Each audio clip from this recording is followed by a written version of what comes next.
First off, before we bring Cliff in, because what we're going to do in the first hour is, Bill, you're going to be going over Cliff's latest report, Half Past Human, in the first hour. And in the second hour, we're going to be talking about what's not in that report, which is all of the different disinformation that's surrounding Elenin.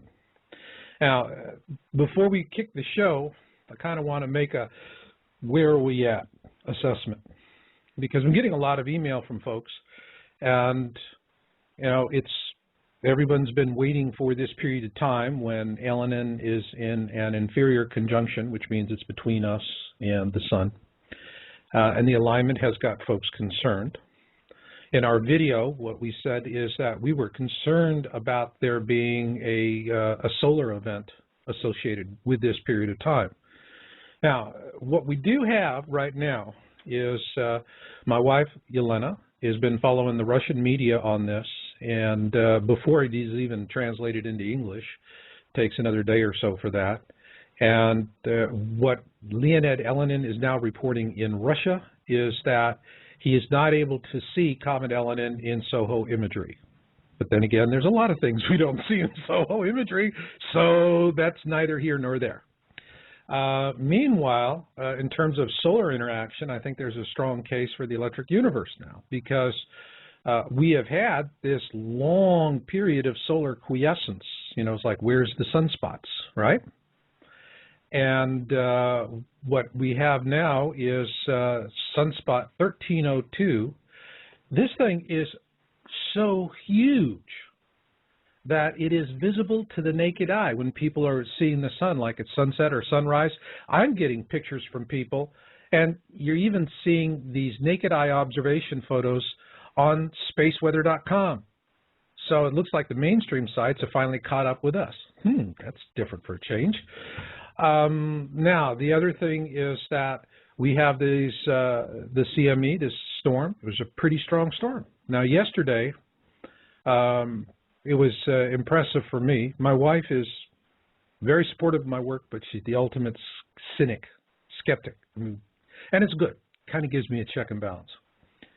But yesterday, we're going about, and we live in a coastal area right now. The weather is very pleasant in the 70s, low 70s.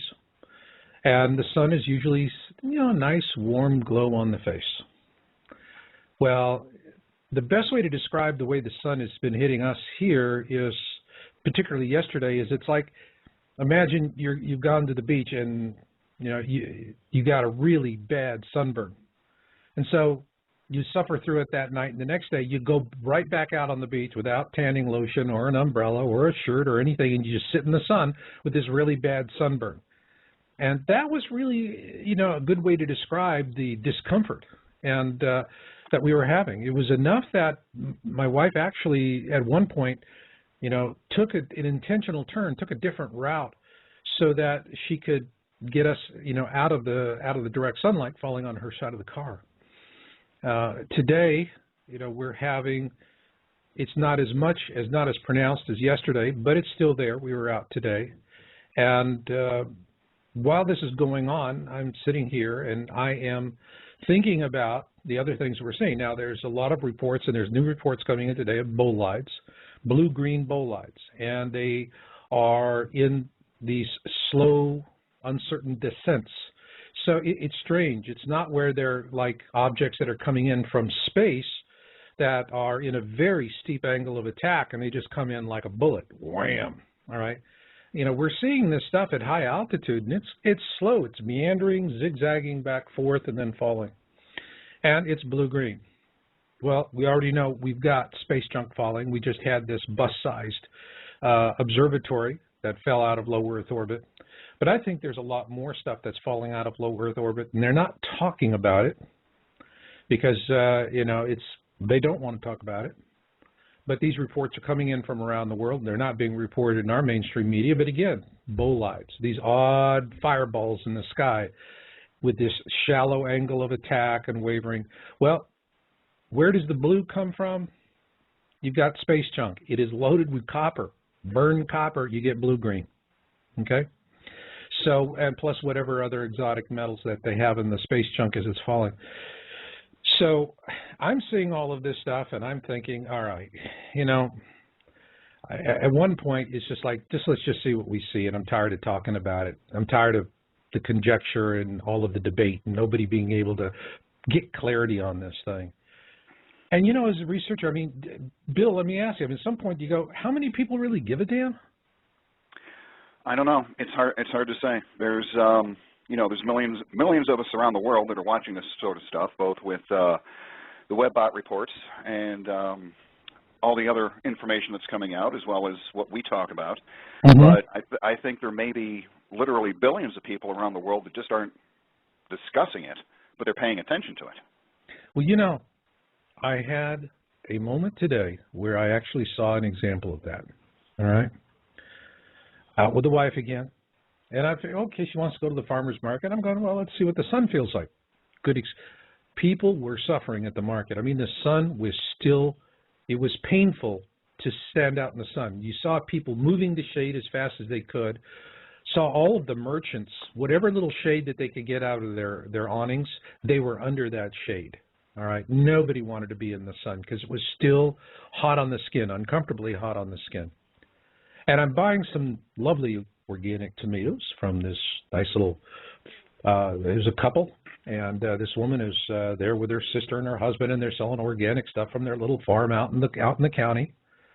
And you know, and she was putting ice on the neck of her sister because her sister was really getting heated up. And this is really odd because why is she putting ice on her neck at 72 degrees out? Yeah, the sun's a little toasty. And it said, well, you know, it's this X-ray storms. And then she turns around and looks at me. Yeah, she said, X-ray storms, this big honking sunspots. We got satellites falling out of the sky. There's all kinds of crap happening, plus meteors. And I'm sitting there and I'm thinking to myself, what's this? What am I looking at? This is a 20-something organic farmer from out in the backhoe of the county I live in. Got a nice little farm out there. How would she know about all of these things coming together unless she's following it? And that was when I had a moment of an epiphany as to why there's been so much disinformation. And in the second hour, I'll begin by sharing that epiphany.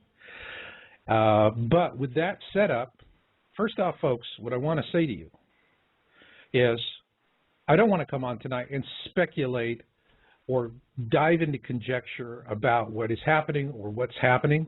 All I want to say is, to me, I don't hear the fat lady singing until the end of November. That's it. I want to see us get through that dust tail, and then after that, I can't see anything else happening. Even with our forecast, assuming Elenin pops up again, but again, early November when we transit the dust tail, I'm still deeply worried about that.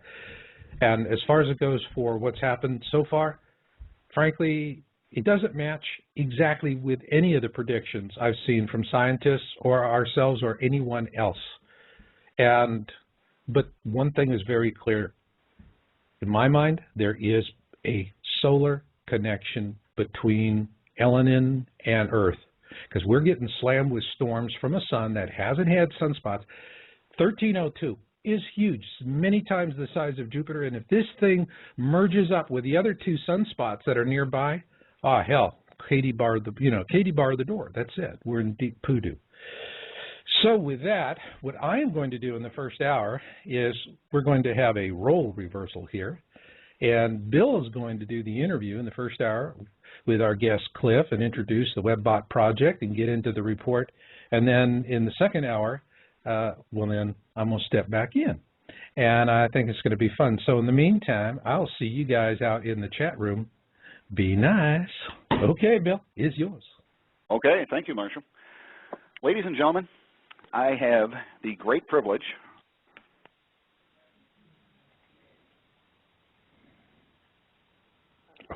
on the History Channel. His reports have been mentioned. He is the author of the older Alta reports, and he is the author of the current WebBot reports. I present to you the Yow Radio audience, Mr. Cliff High. Cliff, how you doing tonight? Doing pretty good. Thank you very much. Excellent.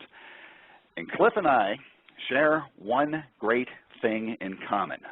And it's not an understanding of the WebBot report. It's not anything spiritual or anything personal.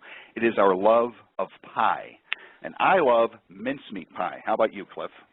It's not one of my favorites. It's okay. I'm more of a fruit or a squash pie kind of a guy. So my favorite's actually, I think, Marionberry, followed very closely by O. Henry Peach. Oh, excellent. Excellent. Yeah, I actually happen choice. to have some O. Henrys down there. They're going to go into a pie tomorrow. So that sounds good. Now, the WebBot report, for those of you that have never actually seen one in person, Cliff takes and gathers information from across the internet and brings that information in and deciphers it, I guess you could say. And the title of these things is as follows: Asymmetric Language Trend Analysis, Interpretation, and Predictions for 2011-2012. And that sounds like a mouthful, but I'm going to go ahead and let Cliff explain exactly what happens when he does when he prepares these WebBot reports. So, Cliff, take it away and give us a brief explanation of what the heck the WebBot is. Sure. Let's throw in brief on that. Yeah, I can explain it thoroughly such that everybody would understand it, but it's going to take more than 35 words. So what I'll do is sketch broadly the operation of it. And basically, we operate on the theory that all humans are psychic. Most of them don't know it, and that the future can be is continually sending out waves ahead of its manifestation. Those waves are picked up by humans. They don't know they're picking it up, and it causes them to use different words than they would otherwise if absent that particular future impetus. So the future basically impinges on our consciousness in such a way as to change how we use language in our daily interaction. And I can get into the details, but it's not really pertinent. And basically what we do is we read vast quantities of public information. We don't read email. We don't read chat rooms as a rule. Sometimes we stumble into them, but as a rule we don't hunt them out or anything. And we take all this language and coagulate it down into the archetypes that are represented by the words. And then using a proprietary method, we extract from those archetypes sort of a dark view of that future that is impinging on our consciousness collectively at that time. And the process was initially begun in 1993 when I had a few insights and started the software programming. It took me until 97 to write all the code necessary. Actually, the initial part, I was writing code for another 5 years after that. But then I did my first run in 97, and since then we've been off and going. Sort of makes sense? I believe that makes perfect sense for the layperson, because I am, in fact, believe it or not, a layperson. And that's a perfect answer. I think that'll give our audience a good clue as to what the WebBot is all about. And right. The first question, it's not particularly the computers itself. Basically, my continual point in all of this is that it's the underlying mass populace that's psychic, and the computer is merely the tool that we use to filter through it all. Right. So first question. First question is, over the last several reports, I seem to recall there is a precipitous drop in the long-term WebBot returns, like the internet or humans cease to exist for a while. And I'm looking at page 3 and 4 of the latest report, and it looks like there's a building in the data sets that seem to coincide with these 2012 events. And it seems like the view of the WebBot's model space predictions move forward into the future predictions, specifically 2012, and you were seeing a data hole in 2012, and then it comes back online in 2013. Is that still the case? Are you still seeing that data hole? That's sort of a good description. What you need to understand is that the data hole that we'd perceived in 2003 was centered around 2012. As we got into doing our reports in 2005, the data hole was still in 2012, but we were closer to it. And as now that we're very close to the 2012, the data hole is still there, but it's because we're closer to it, it's ever so much larger. And so our issue at the moment is trying to see around it or through it, so to speak, to get at some of the longer-term data behind it. But basically your description is quite correct. We have a data hole or a hard wall or a hard stop or something that occurs in 2012. Our operating theory at the moment is that there is an emotional wave or an emotional change of great magnitude that occurs to the species as a whole in 2012 that may or may not be accompanied by internet failure on a mass scale or internet change on a mass scale such that we can no longer work. In either case, the data hole appears to be a hard stop for us. We think that we're working out some of the parameters on getting some view around it. If we are correct in our operating theory, then once we're through 2012, presumably the emotional impact of whatever it is that's going to occur, one event or many events should be over, and then we could maybe get back to work as usual if the Internet was still functioning. Yeah, guys, can I jump in for a sec? Because I heard this. Yeah, sure. Because I have a question. Just, hey, it's my show, so I can break in, right? Everybody wish they could. I am hearing this same thing from remote viewers, professionals who are saying when they start projecting and trying to do remote viewing in the 2012 timeframe, they hit a brick wall. They can't see anything. And so it would not surprise me because basically they're delving into that far end of the psychic technology as well, whereas I aggregate it from vast quantities of people that leak it out unknowingly. They're specifically tuning in on it as basically a highly charged antenna. So this is not surprising at all. I don't know that there's an explanation for it that at this point is much more than speculation. What I do know is that the particulate level of granularity that we used to enjoy within our data sets degraded over time at a steady rate from 2003 until about 2009, and then accelerated that rate, and it has remained steady, and it has accelerated again in early 2011. So the rate of acceleration, the rate of change itself is speeding up. And I suspect it's kind of like rolling downhill strapped to a boulder. As the boulder gets moving, you're going to feel it. With that, I'll roll out of your way and hand it back to Bill. Thanks, fellas. Yep, not a problem, Marshall. We have a question from the chat room, Cliff, from a Lawrence Bosek, or Bosek. I'm not sure how to pronounce his last name. And he wants me to ask you about George Yours, I'm not sure how to pronounce his last name. Yeah. Okay, he had a post on Monday that was talking about a possible upcoming seismic event regarding the Canary Islands of La Palma. Do you have any information about it? Any thoughts on that? Well, there's all kinds of public information that anybody can find out about it. Go and look at what the government's doing, the evacuations, the change in the nature of the island structure. It appears to be very active. There have been hundreds and hundreds of earthquakes in the maybe even thousands by this point in the last few weeks.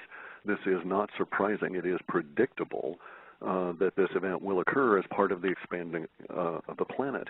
The planet is going to expand in direct proportion to the amount of energy that's unleashed into it through the high energy particles that will be pouring out of the sun and are pouring out of the sun and have been pouring out of the sun and were talked about by Marshall earlier, pouring through the poor people in the market. And those high energy particles, some portion of them go into the inner part of the Earth that creates new matter there in the reverse of the E equals MC squared equation. And the new matter must force itself out. So, and if you look at these places, La Palma, it was in the process of degrading and sort of slowly stopped. And now the process that started that degradation so many thousands of years ago is speeding back up again. So we can expect it to go. Our issues at the moment are the following. Basically, we know that there's been some serious movement in what we call the entrenched powers, or the powers that were, the elites or elites, as they like to think of themselves. These people are moving around in ways they have not in the past, and this is like got the hairs on the back of my neck standing up, because when these people go into hidey holes, it's time to pay attention. And there's also been vast quantities of movements of money making particular bets against market activity relative to the immediate future, October. So given that and given the data that we've got, my supposition is that there is an order of probability that I'm not able to put a number on in any meaningful sense, but there is a probability, not a possibility, but a probability that a major earthquake event within the United States, within the continental United States, would also trigger the La Palma event, simply because it's also showing that same kind of pressure from the forces that are causing the expansion, as we're also seeing in some areas of the deep Pacific, including Vanuatu and the Marshall Islands. So the effect there is pretty much the same. I'm, in fact, waiting that event. Now, does that mean 2,000-foot high waves of water? I dispute that. As a trained oceanographer, I would dispute that you could physically get a 2,000-foot high wall of water to crawl up the Atlantic coast. The continental shelf wouldn't support it. At most, you'd be talking maybe double-size or triple-size ordinary tsunamis, which at most would be on the order of perhaps 200 feet, and it would only go in very shortly before it would lose most of that mass. So the idea of a 2,000-foot high wall of water rolling over a third of the United States is quite bogus. The physical nature of the ocean and how these waves are generated preclude that. but I am indeed very concerned about that sort of event, a La Palma crumbling. Okay.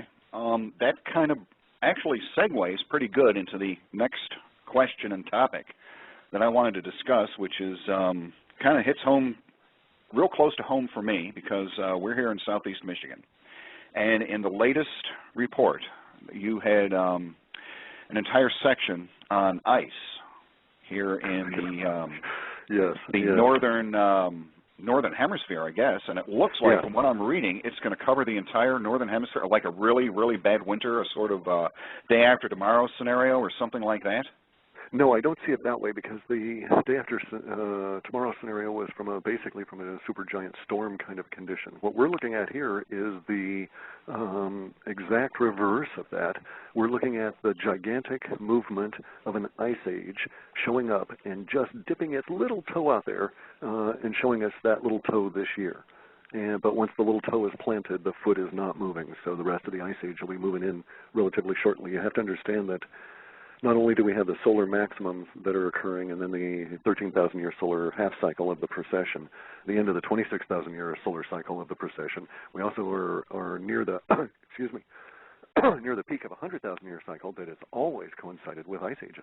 And ice ages are good things. They're not to be feared. They're a nasty inconvenience for us little fleas on the planet, but they save the planet from going into a Venus-like condition because they make the oceans become cold, and all the crud basically falls to the bottom, and then the oceans are pure again, and life can flourish. Without that, the pollution and the heat damage that has been done over these past millennia are going to make the oceans a terrible thing to be around, and that will in turn kill off most of the planet.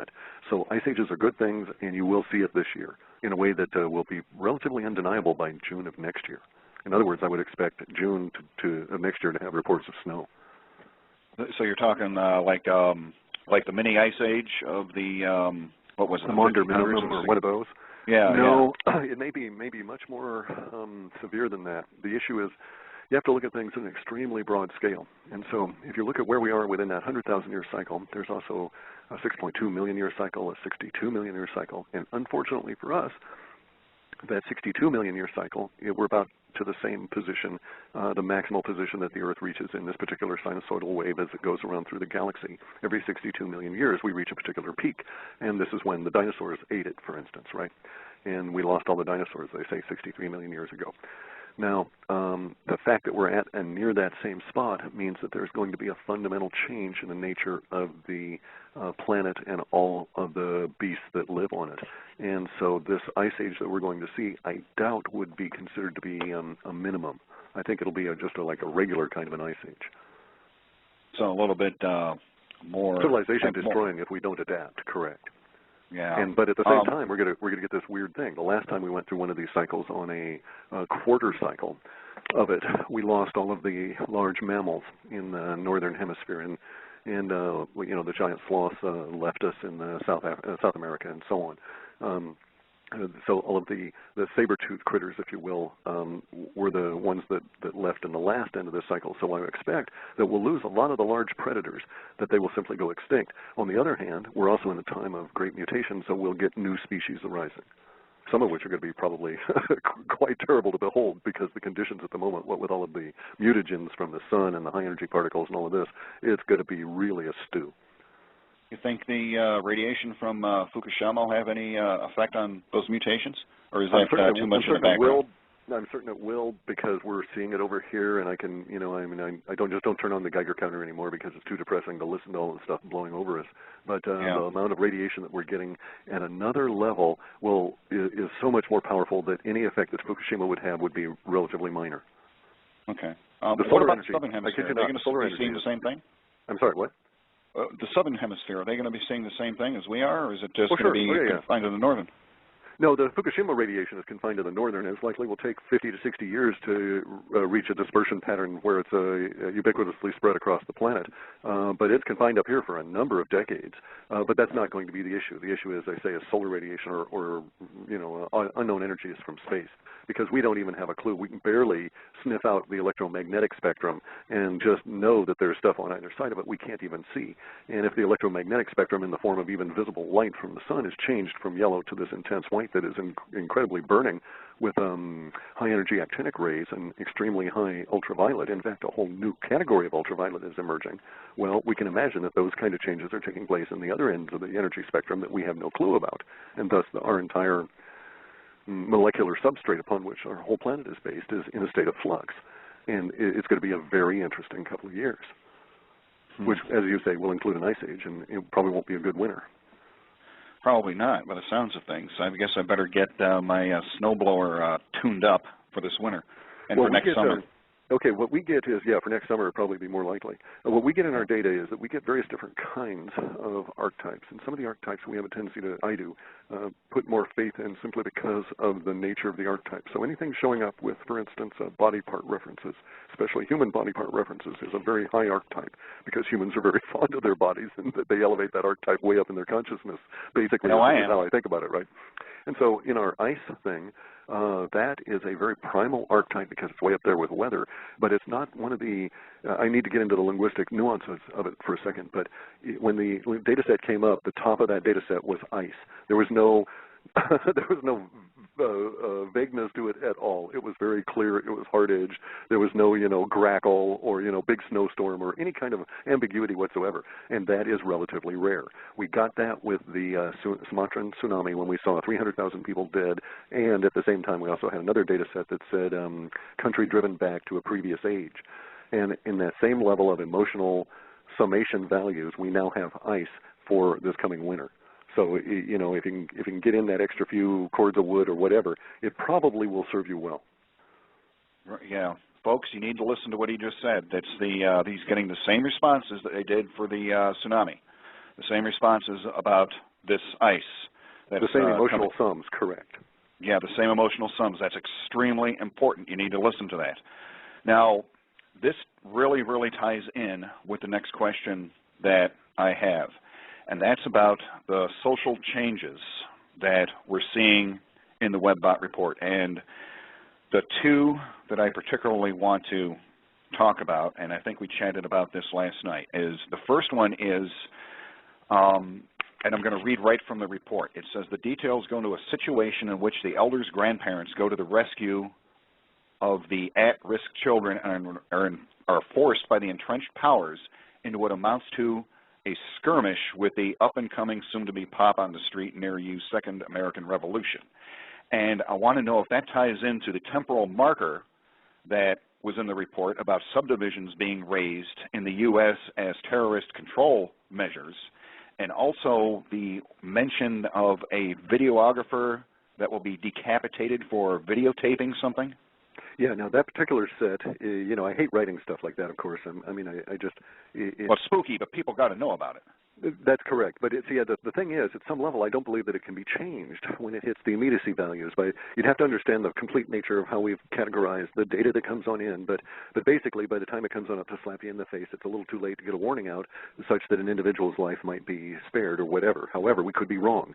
That's what my saving grace is, that we're wrong about probably half the time in the specifics, but that's still twice as good as chance would allow. Now, in this case, though, that set about the videographer was within the netting of the populace by the entrenched powers, and how they were going to use nets and just swoop people into compounds and hustle them off. And that broader set, we're seeing some of it being fulfilled now with the protesters in New York and Los Angeles and Chicago being met by this new tactic of the now militarized police, where they literally bring out these road barrier nets that have been reinforced with 1/4 inch vinyl wrapped steel wire and corral people. Now, in the case of New York, there was the infamous video of the supervisor going on out there and spraying the chemicals in the face of all of these 20-something kids who are merely out there voicing, let's not forget that, their displeasure with having to spend the rest of their lives as wage slaves to pay off the TARP and all the other bailouts. That's their crime, by the way, is that they don't want to be a slave the rest of their lives to the banksters, and they're basically out there announcing their annoyance. And that level of the fence rounding up is showing up. So we know that set is active. We suspect that we still have yet more incidents of the netting, and one of those in the descriptor set will be videotaped, and there will be some accident, some overreaction, some set of circumstances that allow this poor videographer, who himself is being videoed, to meet with a very untimely end and get his head cut off, basically. We don't know the details of it. I hope it doesn't turn out that way, and I hope it's, it almost happened. There was some discussion of it, because bear in mind that is a saving component of our work.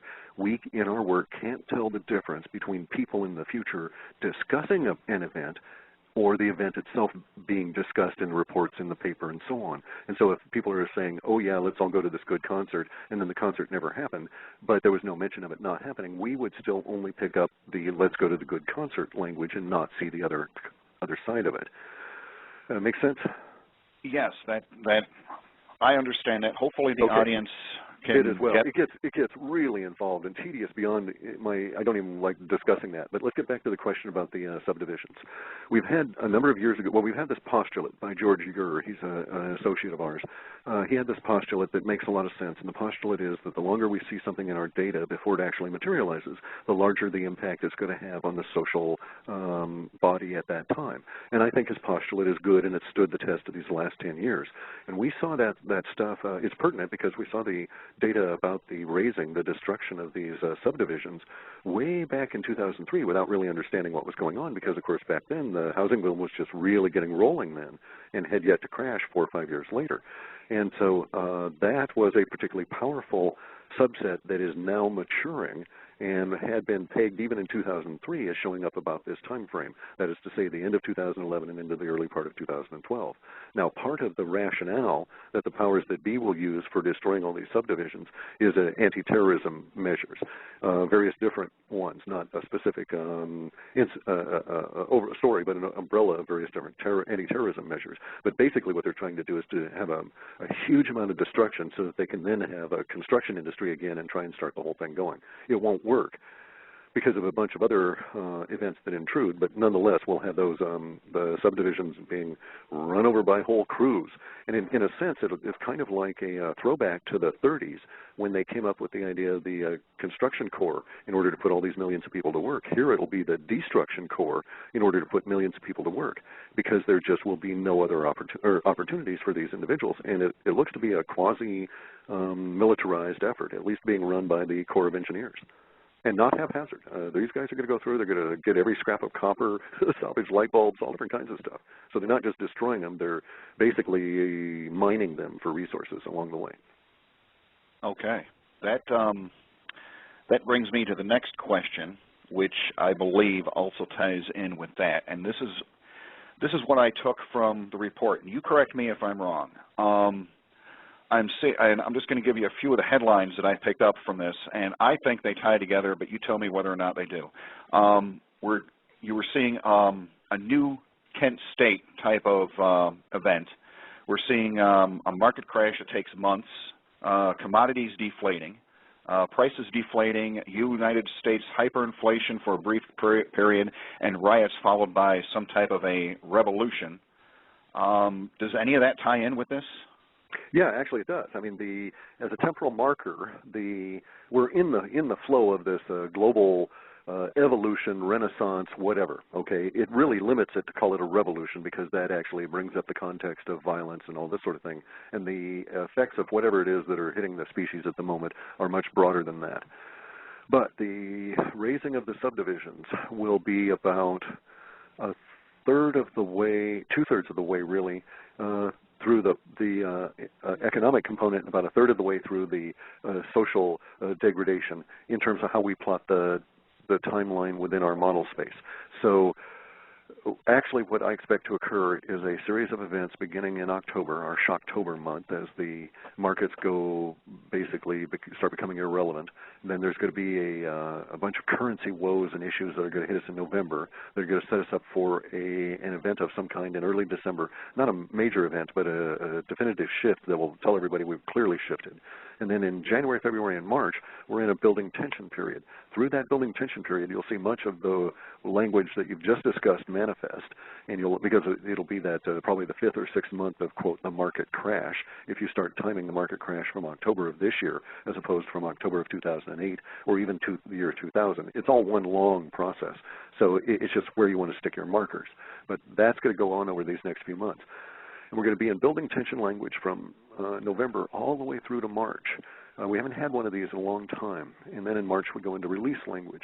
And the release language will continue all the way through 2012, the rest of 2012 and into 2013. In fact, we don't show any end of the release language. We just run into this hard stop and can't do calculations of that nature beyond that at this stage. So the market crash, though, probably, there's bets on it as to whether it'll be the 7th of October or the 11th. You know, the powers that be kind of like crashing things on Tuesday. So it probably will be 11, and that's 11, 11, 11. So, you know, they like numbers like that. Yeah. That brings us to the next wonderful topic of the private security forces, the powers that be, what do they call that? What you were calling that, the Safe Roads Initiative in the report? Yeah. And I think that ties in to the past few subjects that we were talking about here. Yeah, we're at a period in which the actions of individuals have to really be seen as they all come together and aggregate, because we are at one of those points in history where the flavor of the time will dictate mass actions, just as there was a distinct flavor of the time in the French Revolution, and the people that lived through it wrote about it and tried to express that. We're going to be in that same sort of situation as we go forward here. Part of this flavor of the time is the reaction of the entrenched powers as, A, they realize they are now entrenched, that's why I've changed my language in talking about these guys, is because that's what they are. They're entrenched. We're all out there. We're all awake now, waking up. We know it. We're all pointing at them. And they're all starting to get into little hidey holes and bunkers because they can't stand the light of day. And they must maintain a level of corruption, and that corruption can only be hidden by being occulted and hidden. I mean, it can only operate by being hidden. And so once it's no longer hidden, then they are the entrenched powers. They have power now, but the only way they can maintain it is to be out in the open and be brutal about it. That's where we get into these private security forces, because to a certain extent, they're going to attempt, that is to say the entrenched powers, are going to attempt to use the private security forces to maintain this illusion that we have a rational operating political system with truth, justice for all, that kind of thing, when in fact anything other than that is now the case. Because the powers that be will be able to say, oh, no, it wasn't us. It was just a rogue element of Xi or whatever Blackwater will be calling itself by that time, Xing or whatever. And they'll be able to distance themselves and still maintain this illusion and have courts and still have it all operate, as opposed to what they're really being forced to do, which is to confront having to come out into the open and to decide how they're going to deal with the rest of us. Are they going to attempt to be brutal dictators and force it down our throats, or are they going to, acquiesce to the changing nature of the time, which gets us back to that whole flavor of time thing.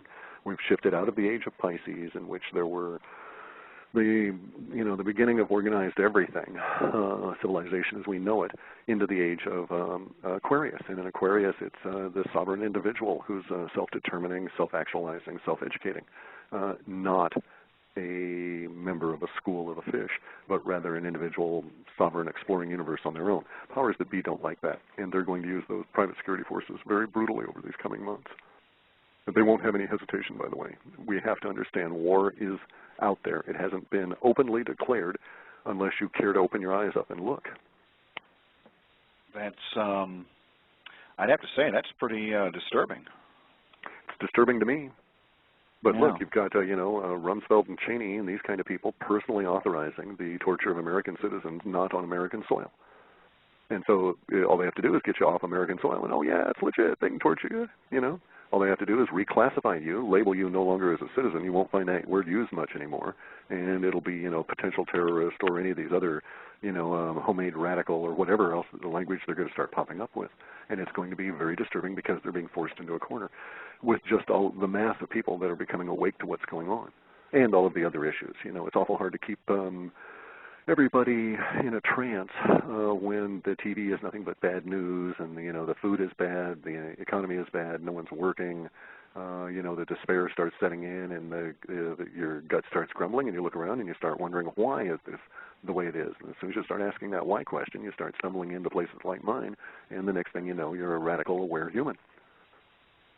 Yeah, hopefully the nearly 400 people in our chat room are becoming aware by listening to this conversation, and I certainly hope they are, because this is what I believe to be very important information. And I saw another one of the headlines that I picked out of the report, and again, correct me if I've completely misread this, is that anyone over the age of, say, between 47 and 50 who is currently unemployed will probably never work again, and the government is going to realize this in the near term. The government already knows it. They're going to get to the point where they're going to have to acknowledge it to those individuals in the near term. And that's why we get that. What can they do? What can who do? The government, you mean? Any of us. I mean, the citizens or the government. Well, here's the thing. Okay, you have to change the context. Let me put it out to you very clearly.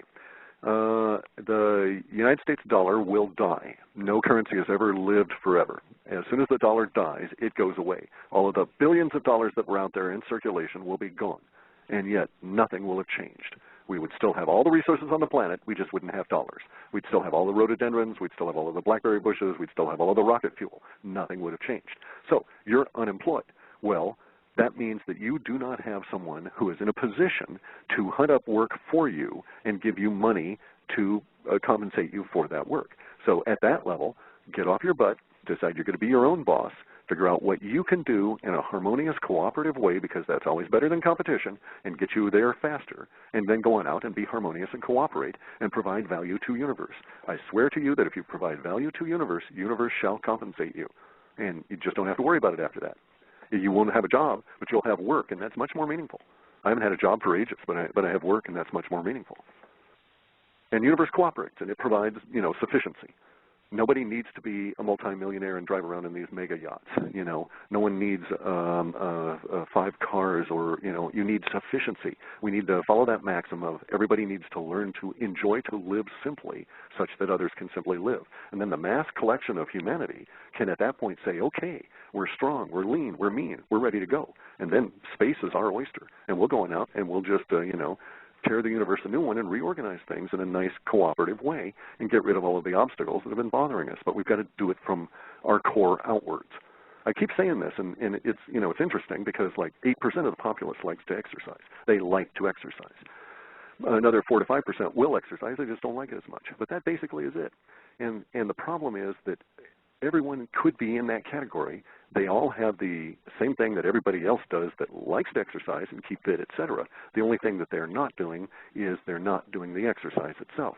And if you just examine some of the concepts in the language, you can see how easy it is to overcome a lot of these things, because what is it that's keeping you from doing the exercise or bettering yourself in any other way, including, finding your destiny and universe or going on out and conquering that planet or whatever? The only obstacle that is preventing any of this exists within you, and it's the easiest thing in the world to remove. And that is another good point for the audience to remember, and a lot of us already do that. I think we can finish up this hour before we go to the top of the hour break and we bring Marshall in, because I am a proponent of the expanding Earth theory. I first read it on your website when you postulated it there, and I'm wondering if you can go into a little bit more in depth on the expando Earth theory, or if you see it as fact, that's fine, and how exactly it works and how it relates to these new sunspots and everything that's happening with the volcanoes and the earthquakes and all the weather phenomenon that we're seeing, and how exactly everything relates together for this expanding Earth. And let's do it all in a minute and a half, yeah. Okay. 10 minutes. We got 10 minutes. Oh, okay, no worries then. Hey, we can get a lot done in that time. Okay. The sun is its own energetic creature, and we are foolish to expect it to behave moderately in the sense of always being the same. And so the sun sends out various different kinds of energy in various different waves, and the Earth picks up on some of this energy. Some of it we use as light and so on, and we exist as a direct result of that energy. Much of it passes through us totally unknown and unaware, and a lot of it goes down into the middle of the planet. And it is my postulate that in the middle of the planet there is not a spinning ball of iron or any other metal, because molten or not, well, if it were in there, it'd have to be molten, and molten metal can't hold a magnetic field. Therefore, we know it's not molten metal. But it's indeed is plasma, and plasma generates vast quantities of magnetic field, and plasma is basically just highly self-attracting electrical energy of a very particular kind. And what happens, this plasma attracts this energy as it goes through the planet, and it pulls into this giant plasma reactor, very much like a nuclear reactor core, and the plasma ball gets a little bit bigger and a little bit bigger, only it can't expand because it's surrounded by all this matter. And so it's sort of like in a pressure cooker, and so it can't turn to steam. So what it does is it creates new matter, literally actually creates new hydrogen, helium, all the way through the periodic table, and then it shoves that, because of the pressure in there, it shoves that newly created matter up into the other matter that's all around it, and that matter has to go somewhere. So basically it's all working its way out from the middle of the Earth, causing us poor guys out here on the crust of the Earth to have a very rough time at the moment, as the Earth is going through one of its expansion stages. And you can look at all kinds of really cool things that prove that expansion exists, or have a tendency to provide evidence towards that conclusion, such as the height of animals on the planet right now. Tallest animals on the planet are 17 and 18 feet and are giraffes, and you get them an extra foot higher and they fall over pretty nearly dead because their bodies are not able to pump the blood up that distance. And so you start looking at the actual physical reality. If our planet was this size at the time that the brontosaurs lived here, in order to pump blood up to their head, they would have had to have had a heart that occupied a space larger than their existing body, and it was huge. So we know that they weren't pumping blood against the gravity level that we have now, and you go through all these machinations and you come back to the idea that they lived on a much smaller planet, and that our planet goes through these periodic expansions that in the past have been misinterpreted by very otherwise very intelligent and conclusive individuals like Hapgood and others as being crustal shifts. But the expansion of the planet means that the crustal shift theory is not necessary to accommodate all of the evidence of that they had interpreted as crustal shifts. And we're, unfortunately for us, or fortunately, depending on how you want to view it, in one of those expansion periods right at the moment. So the Earth is down there creating all kinds of new matter, because the sun is up here creating all kinds of new energy and shoving it at us as fast as it can. We used to live in a yellow sun environment. We're in basically a white moving towards a blue-white sun. As that continues, our Earth will continue to take on more energy and will continue to expand. I think there's evidence that offers a conclusion that these expansion events are periodic in nature. They come every so often. They're relatively brief in the sense that probably occupy only 100 years or more, with a very intense period of perhaps 5 to 20 years, and then they sort of fade out. But there's no real way for us to anticipate just how much of an expansion we're going to encounter here. And it could probably will get very much more violent than it has. And this brings us back to all of the volcanoes. The volcanoes are in the natural vents. As the Earth creates more matter, it has to pressurize it. It creates new rock. And as I say, all the gold, all the other elements are being created in the middle of the planet. They're all liquid and being smooshed up into what we think of as the mantle, and eventually they work their way up here. And this is how oil is created, and oil never came from dinosaurs, etc. All the volcanoes as vents are spewing out the molten rock, which is under the pressure of the new material underneath it. So we can expect a lot more volcanic activity as we get closer to the peak of this expansion, which by my calculation is going to run from March of next year through November of next year. And I could be wrong in terms of the terminus. It may not fade off in November. It may go all the way out until May of 2013. But I have a reason to suspect that the brunt of it will be from March until November, which means that we can expect, perhaps even a volcanic winter, in the sense of so much volcano ash everywhere that it further exacerbates our already inclination towards an ice condition, and we end up with a really severe ice condition as a result of these two things occurring simultaneously. That's basically where we're at. Now, this gives me a second thought. Do you think, tie into the loss of the information that you're seeing? I do indeed, because I actually think they're tied together. Yes, and for a lot of different reasons. We know, or we are forecasting that there are going to be infrastructure damages at levels that people would not anticipate. So for instance, at the moment, I'm anticipating that the undersea cables upon which much of the Internet is dependent are going to get into a rupture state as a result of Earth movement that will make them almost impossible to repair. At least a couple of these cables. And so that will contribute, because it will isolate the Internet and it'll have to be rerouted, and I don't know exactly how that's going to work at the moment. But I'm sure we'll overcome those, but nonetheless, we are facing it. Now, somebody's bound to ask this, so I'm going to go ahead and climb out on the old limb of the conversation here and go ahead and ask this question. Somebody's going to wind up asking, what about the supervolcanoes like Yellowstone? What's the Yellowstone your is no opinion? longer, What do you see for that? Yellowstone is, okay, those are a spent force. All of the supervolcanoes were within a particular period of Earth's history. They have all, insofar as we're able to determine, exhausted the conditions that made them supervolcanoes. So at the time that Yellowstone was a supervolcano, there was a mountain range there that does not exist at the moment because it was blown into dust. All of the 12 or 14 giant magma pools that used to exist there are gone. They blew themselves out. So Yellowstone is just a spent, exhausted, mini little tiny series of volcanoes compared to what it used to be. Same thing as Krakatoa, same thing for Toba. There's one other area on the planet over near the Chatham Ridge northern extension in towards the Philippines that may harbor some capability of being a supervolcano situation in the making at some time in the future, way underneath the ocean floor at the moment. But that's the only one on the planet that you can determine exists. So no, we're probably going to get all kinds of volcanic activity, but do I suspect that most of the area of Yellowstone is going to head towards the sky? No, that has already happened and won't be occurring. And you can actually look at that particular expansion. If you go back far enough into time and you look at how these expansions occurred, the ones that produced the supervolcanoes such that we ended up with, such as Krakatoa, that appeared to be the expansion at which we had ruptures that led to the formation of the oceans. So in other words, if the oceans had not occurred, if we hadn't had the ruptures that led to the oceans, then perhaps all of the supervolcanoes would have all blown themselves out all at once as part of that expansion. But because the Earth ruptured then the supervolcanoes were allowed to sort of go into a quiet state for a number of millennia, and then they started blowing up one after the other later on when we got into larger expansion events. Makes sense? Okay. We're at the top of the hour now, so we're getting ready to start the second hour. We're going to bring Marshall Masters back in, and he's going to introduce the second hour and tell us what our top of the hour musical selection is going to be. Marshall. All right, guys. Man, did I sound professional there. Oh, man, you're slicker than deer guts on a doorknob, Bubba. I'm telling you. And for tonight, we've got a pretty good one that we found. Really think it fits. It is an early song by Frank Sinatra in his early crooner days. It's called the September Song, and as you listen to it, folks, the lyrics are a little appropriate to what we're seeing for this Oktoberfest, economics, and my concerns for November. And so in the next hour, we're going to bring Cliff back and bring Bill back, and we're going to get into disinformation. We've got a lot of conversation about what the elites are doing, but I think we need to be most focused right now on the disinformation so the folks,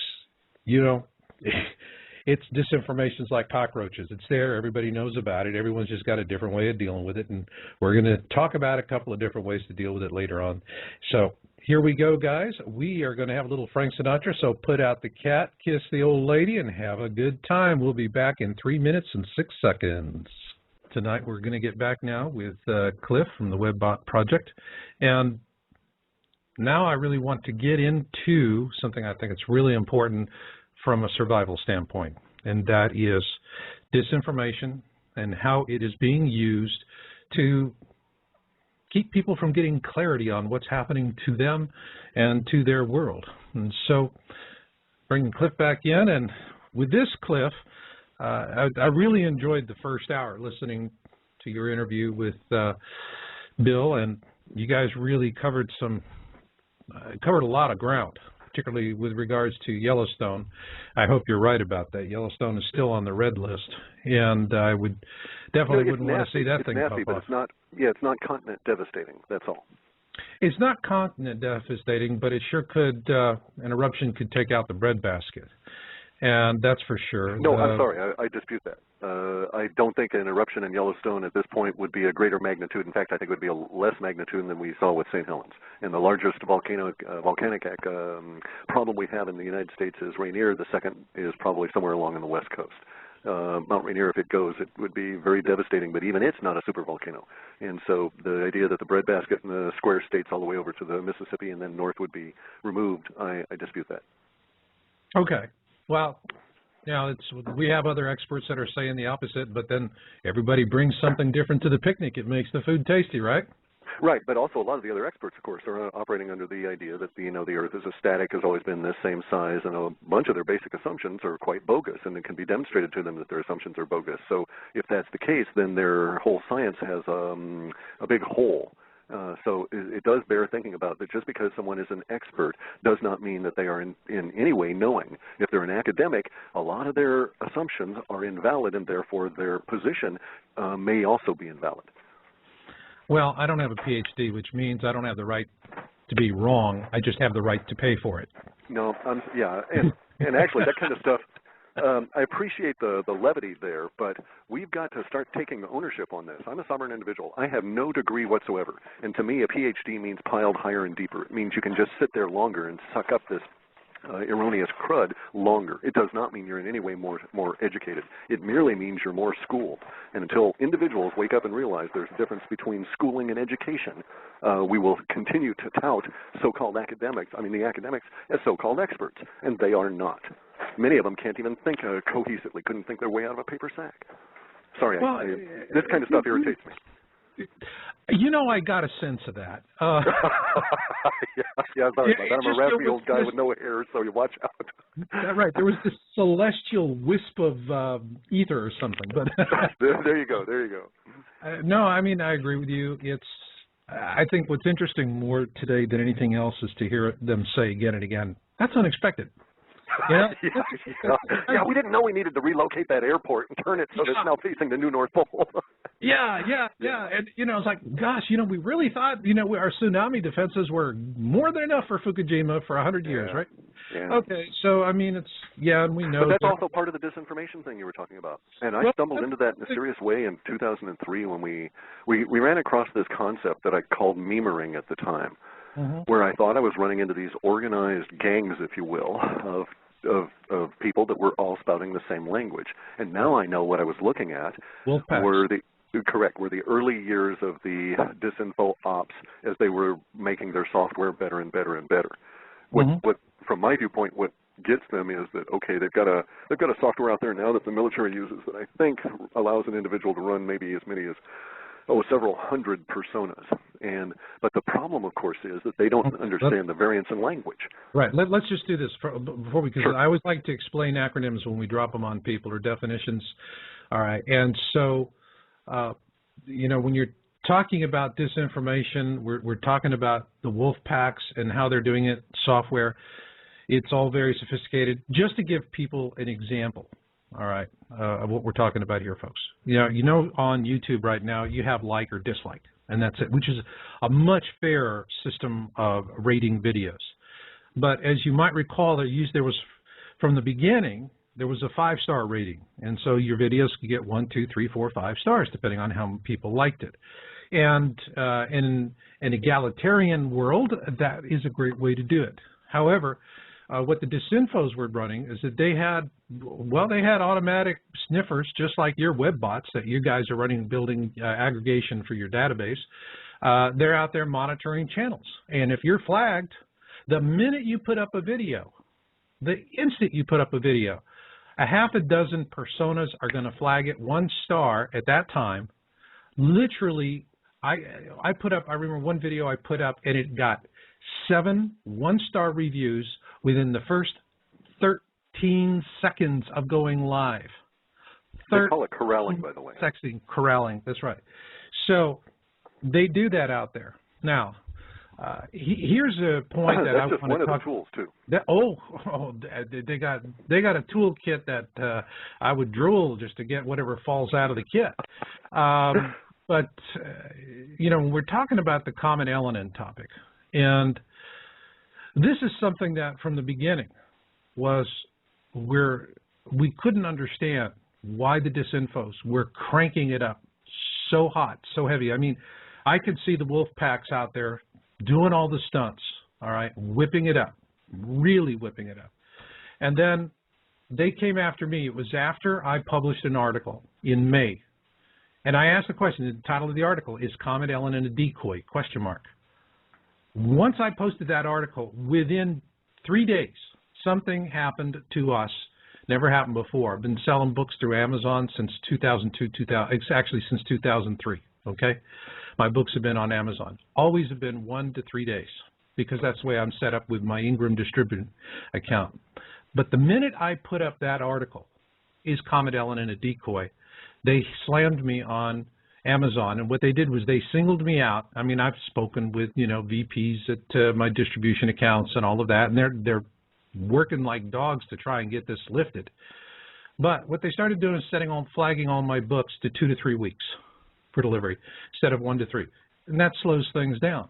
Now, I knew that was the only way that they were going to get me was through something like that, and they picked a couple of small titles from other publishers and did the same thing, but I was the only guy that was across the board getting hammered, okay? And so, obviously, you know, this was somebody in Amazon picks up the phone and within 30 seconds is saying, anything for a fellow lodge member, I'll screw the guy. Thank you, click, and that's it. That's all right? undoubtedly what occurred, yeah. That's undoubtedly what occurred. And whether it was at the IT department or the executive department level, it doesn't make any difference. Doesn't make any difference. Once they do it, and Amazon will not, I mean, you know, Amazon will not explain themselves to Ingram. That was the most frustrating thing for Ingram. Well, but see, there's part of the problem. They actually have a legitimate reason for that because of the amount of proprietary theft and the system that they operate in. Even if they are honest brokers at the organizational level, then they have two issues they have to deal with. Dishonest individuals within their otherwise honest broker organization, you know, the fellow lodge member approach, and or their problem is that they're just dealing with proprietary software problems that are forced on them by the policies of our government. So they can't really reveal it because their software isn't patented and all of their processes and so on. And in fact, you know, your thing was a 1 byte. They turned 1 byte on, and that was what altered your delivery issues. That's it. I mean, but that's how, in other words, that's how they do it. So, fine. If it weren't for the fact I sell my books directly in our regular publisher, like most authors, I mean, I see regular authors out there, and they're the one-trick ponies. They will come out with one book, really killer, and then boom, they're gone like methane in the breeze, and they're, you know, they're moonwalking backwards out of their topics because they've got, it's so easy. There are so many middlemen that it is just all too easy for the elites to nail them. But you know, and I'm just not, you know, and I'm not mentioning it tonight because, you know, folks, you know, come cry, you know, I want to go cry on your shoulders. Hey, you know, like they say in the movies, Vinny, this is their life we chose, right? You know, that's it. You're going to be honest and truthful, and you're going to report on these things. Someone's not going to want you to do it. So you just got to, you know, you deal with it and you keep going until someone shows up one day and puts a 9mm through your brain pan. No, there's other options to that. I mean, we can all stand up every time we run into it. We can say this is a corrupt act and bring it to their attention and then point it out to them in a factual manner. One of the things about the whole that works kind of, you know. No, that doesn't work. That doesn't work for you, the individual. Okay. No. But this is the same thing that you were discussing, that we were discussing earlier, and that is the level of isolation and whether or not people are feeling this, and discussing the, you know, the 20-something market retailer person that is aware of these things and is tracking them that you did not know existed. This is the dog walking hour all over again. And I've told that story before, but it's about Russia and when they were in the communist era and how everybody was isolated and they were always being set on by the system itself, and you cooperated with the system because everybody cooperated with the system. No one ever did anything against the system. So you were a fool to be thinking otherwise. Yet in your soul you knew it was corrupt and you didn't want to live there, and you expressed this continuously by being an alcoholic or a rage addict or any other number of behaviors that the state allowed to exist in order to vent that rage. And then something occurred. And what it was this thing called the dog walking hour. And the Russians finally synchronized all of their national news across all 12 time zones to a single time zone and had an hour of national news every day in an attempt to unify their very diverse population with 160 different racial groups and across 12 time zones into a cohesive modern nation. And it destroyed the communist system because nobody could stand to sit there and watch hour after hour every night as the state lied to them through the official media, their version of Wolf Blitzer and others, and you couldn't stand it because you knew they were telling you lies because they were lying about stuff you personally had lived through. And so what everybody did was they turned off their TV and they'd go walk their dogs from 9 to 10 at night or whenever the news was on in their local time zone. And lo and behold, they discovered there's a lot of other are people out there walking their dogs? I wonder if they're out here just because the dog needs to go out or because the news is on. Maybe I'll go and talk to them. Next thing you know, they were all chatting, and they realized they weren't isolated and how powerful they were, and that's when the White Revolution began. Yeah. Well, I mean, and what really, it's hard for people here in America to relate to, many people, but it would definitely be the case again. My wife grew up in Russia, all right? Yeah. And her parents lived in an apartment block. It was 6 stories tall, and they were up on the 5th story. And the Russian elevators are these, they look like something that was, it looks like something they hauled out of the Titanic or something. And or a couple of washing machines quickly welded together. And it sounds like it too. And the thing of it is in the building was like after midnight, 1 o'clock in the morning. You couldn't hear anything because the walls are super thick, but they could hear those elevators. And everybody knew the sound of the elevator would make when it stopped at their floor. And she said what she remembered most of her childhood was hearing the elevator start up at 1 or 2 o'clock in the morning and praying to God it didn't stop at their floor. Yeah. Because that was KGB. We're coming to that. AGB. Our data suggests that that's headed here. Huh? Yeah, it's coming that way. But now, and there is we do have one question I want to ask you real fast and get right back to this, but it's from Barbara the South, and she wants to know about the New Madrid. If you guys are seeing anything about a New Madrid eruption. We have a data set that we've had for a long time that was about a devastating earthquake that was going to hit the continental United States and was going to destroy bridges for 1,000 miles. Basically 1,000, in the middle of it, it'd be 500 miles either way. And so that really fits with New Madrid more than any of the other descriptors except for a particular place in the coast of California. And the area of the West Coast has been... I can't think of California where you'd have, it would definitely would be, if you're going to take out bridges for 1,000 miles. Yeah, there actually is technically a place there where you'd get Canadian bridges as well as ours, but the fault line wouldn't support it. So New Madrid is probably going to be that site, yeah. But also, let's bear in mind the New Madrid fault occurred 100 years ago in this year, 200 years ago in 1811 and 12, and it was 3 earthquakes. And yes, everybody really needs to understand it, especially in that area, especially if you live in a brick building, because brick buildings are so susceptible to these kind of earthquakes. Right. But earthquakes in and of themselves do not kill people. Okay, it is bad engineering that kills people, and you can do things to protect yourself from bad engineering, even if you're only a casual person walking into them. I happened to be in a hotel in Mexico City during an 8.1 earthquake.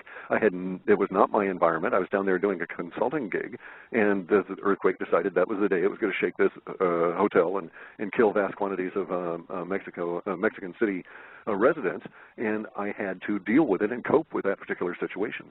But in the process of going into that hotel, I just checked out the various triangular voids. I knew where to go. I knew how to react to it.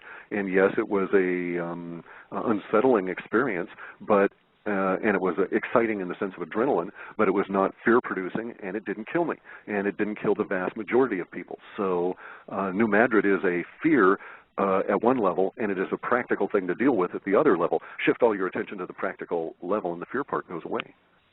Well, I agree with that, and I always tell folks to be in awareness and to be looking around. When and this is something you get on an airplane, you count seats to the exits. It's just common sense stuff, but we just don't do it as we used to anymore. But there's also one other thing, though, and that is the particular area of New Madrid. Under the current conditions, we have what's known as the 220 million person corridor of the eastern United States that will be affected and was affected by the Virginia earthquake. And what the sad part of this is that, and this is part of your job, so to speak, in terms of as on radio, is to remind all these individuals to go on out and do their Google and look for the Triangle of Life article that explains about how to survive earthquakes even if the building you're in is not earthquake proof.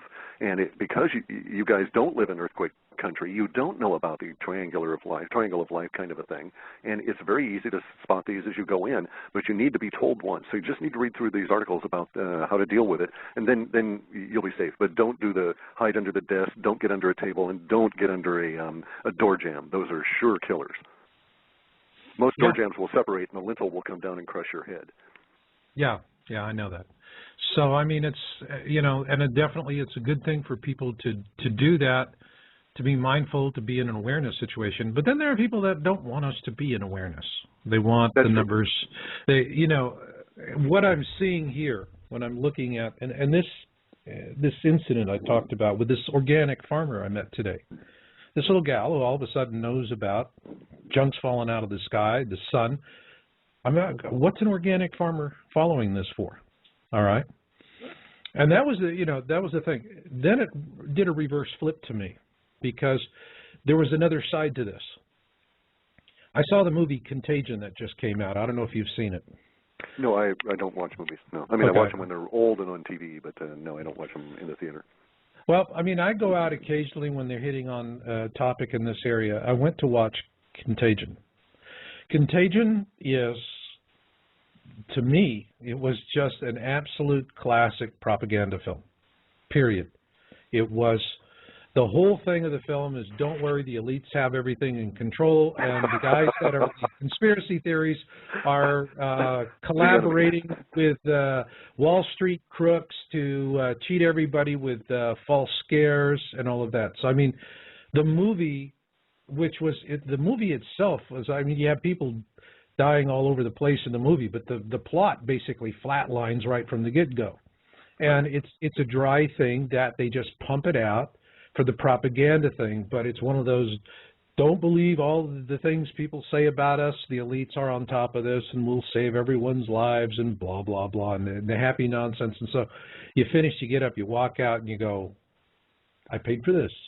You know, and it's really disappointing, but the sense of what I am seeing right now, all right, and the muddiness they're creating in the water is that they're really trying to make it more difficult than ever before for people to actually to find good information, one, and to find people that they can trust. Most especially they're people, successful in the latter, I would agree. Yeah. I would dispute that they're successful in the former, though. I think that they're fighting a losing battle, and they're well, now very that. much aware of it. Yeah. Yeah, they know that. I mean, what I have seen, Cliff, is they're getting reckless compared to desperate. Yeah, desperate. That's what produces the recklessness. Yes. That produces the recklessness, and it's they're having to slap the Band-Aids on faster than they can pull the adhesive off the paper. Okay. That's correct. Yes, they've really got issues going, and it's degrading around them quite rapidly. And I actually didn't ever think it would reach this point. And it's very thrilling to be living in it right now. And over this next month or so, if we were to have the same interview a month from now, the questions would not be at all the same. Thrilling? Oh. You are the past master of understatement. Yeah, I try my best, but it is truly. I mean, it's quite thrilling. It's really exciting. We were all looking for a really exciting life when this one came along.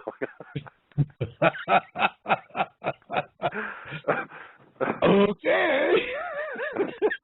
I don't know. I mean, I'd much rather just if I hadn't have gotten all this, I would have had a nice life publishing books on computer. No. Imagine what it would have been like to live in the 5th century, in any kind of a life where you only went 20 miles from your village. No, that kind of stuff is, you're here now because of the kind of times that we're in. What is it? Si c'est milieu non l'homme. It's the times, not the man. And so, yeah, we're in that situation at the moment where the times are dictating all of this. In terms of being thrilling for us, you've got to. That's our only power. The only thing we actually control in reality is our attitude, because the universe can come along and slap you upside the head with a rock, or send gamma rays in and skewer you, and you couldn't do anything about either of them. Universe controls circumstances far more than humans would like to give credit to. However, we do control our attitude about things. And so if we decide we're going to approach this with, a positive, this is a thrilling time to be alive, we can't wait to get into this and really start, tearing into the guts of it all, then we get a different attitude about those times, and we control what's going on. And if you, as you say, fall into the disinformation and start buying into the fear and all of that, then they're the ones that are controlling the flavor of it. And I'm not giving them the satisfaction. My teeth are sharp, and I know how to gnaw. Yeah, I mean, I agree with that. It's just that it's what I'm looking at, to me, just from my point of view, dealing with disinformation for me is about as heartwarming an experience as going to Walgreens to choose whichever hemorrhoid ointment I want that day. Okay? Well, I mean, sorry you've got hemorrhoids, but I don't. the other side of that, the issue. I don't. I know your issue with the disinformation. Yeah. Disinformation. For me, it was interesting though because we had to filter it out. Huh? I say for me it's interesting because we have to actively filter it out. So it made me a better programmer and gave me a lot greater appreciation for the linguistics involved in just being able to filter out these the persona software. Now, how much in terms of the persona software? All right. You're looking at trending it. You're seeing more recklessness. The question is I mean, it's definitely on the uptick. Where is your data model showing that this trend with the way the elites are really? I mean, they grab whatever's at hand and throw it at it. All right, I'm seeing that, and it is still effective, but let's project this down for the next 2 to 3 months, maybe a year out. No, it doesn't go that far.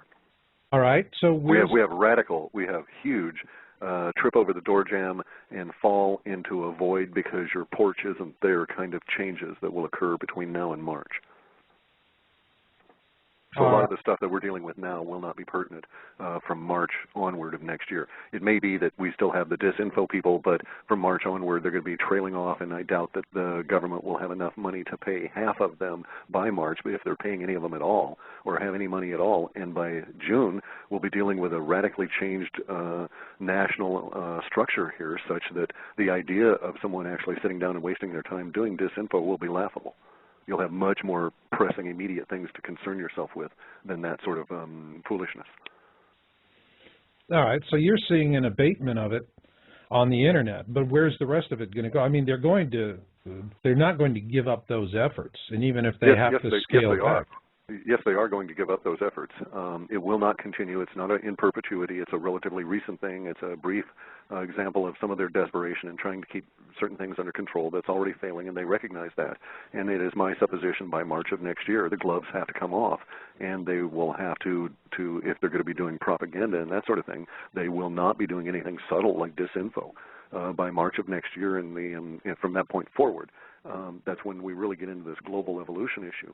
And so if the powers that be are going to remain in control, they will license you as to whether you get on the internet, and they'll track every single keystroke you make, so it's not a question of disinfo.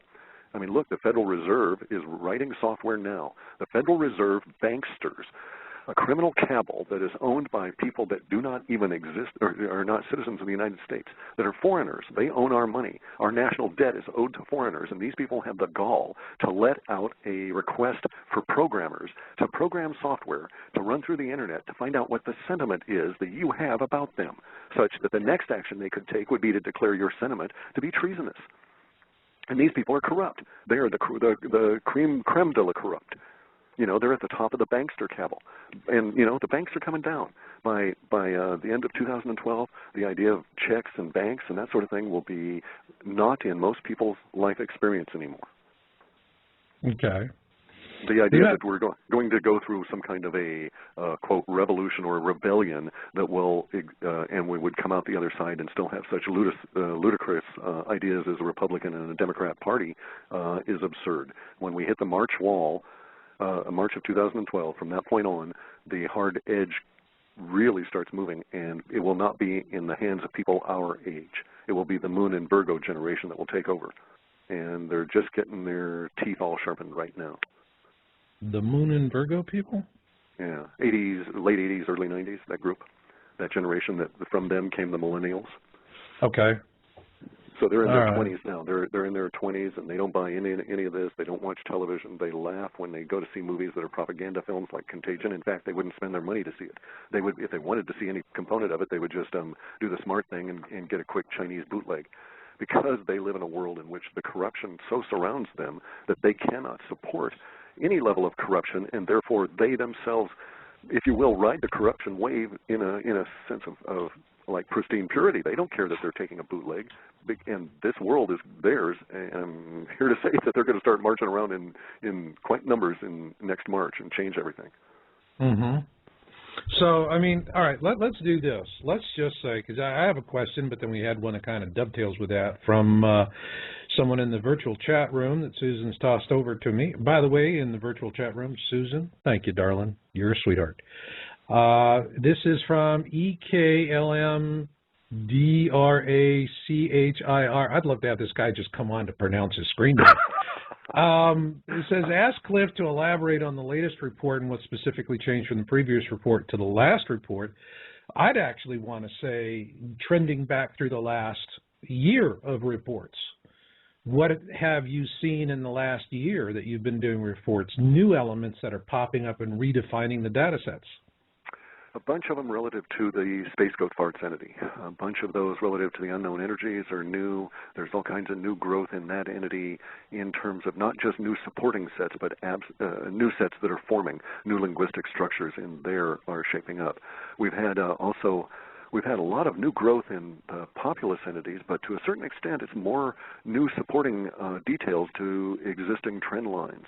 But within the Space Goat Farts, the interesting part has been the growth in some areas that we're very hesitant to talk about, such as the new electrics, okay? The reason I'm hesitant to talk about it is that I don't want to send people off on spurious hunts just because I get the details wrong and make them waste money when they might have otherwise legitimately have invested in the new electrics if they just sat on their butt in Houston. Sort of makes sense? So I don't discuss a lot of those at the detail level, but we've had a great degree of growth there, and we've actually had the self-defining principles that we use for the entities are now showing up in what we call Civilization 1, and that's our working title for this new entity that we had originally called Future Pop. But I think now that the Future Pop is going to have to be split into Civilization 1 and those that remain behind, so to speak. Civilization 1 is a new entity that is appearing to extract itself primarily from Populous USA entity, but also from Global Pop. And so I'm very interested to see how that shakes out. Because there actually is such a thing. There actually is the breakaway civilization that is underneath all of us that's been sucking in and taking our blood from us for all of my life. All these 58 years, every year of my life that I produced anything on this planet, part of that production was sucked away by the Black Ops world and it was used to support this Civilization 1.